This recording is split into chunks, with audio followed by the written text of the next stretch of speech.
Since biblical times, man has witnessed and recorded strange manifestations in the sky and speculated on the possibilities of visitors from another world. Aliens, extraterrestrials, UFOs from other planets. We have come to visit you in peace and with goodwill. They're the heart of science fiction. E.T. phone home. The topic of Planet Around Other Stars was science fiction. It was speculation. It's something you talked about with a bottle of wine, not with a telescope. Now, as thousands of planets are being discovered, Vanderbilt astronomer David Weintraub asks, where does faith fit in?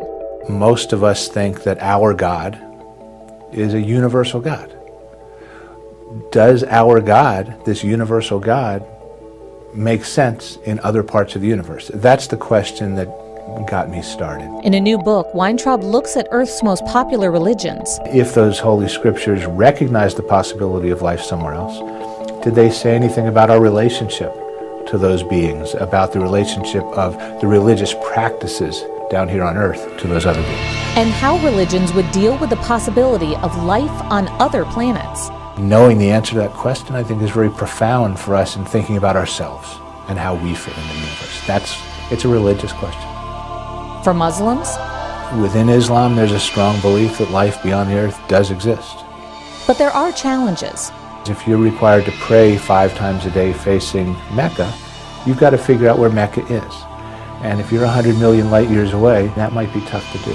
For Buddhists and Hindus, reincarnation is something that could happen anywhere in the universe. According to Jewish scriptures, what matters is the way we conduct our lives here on earth.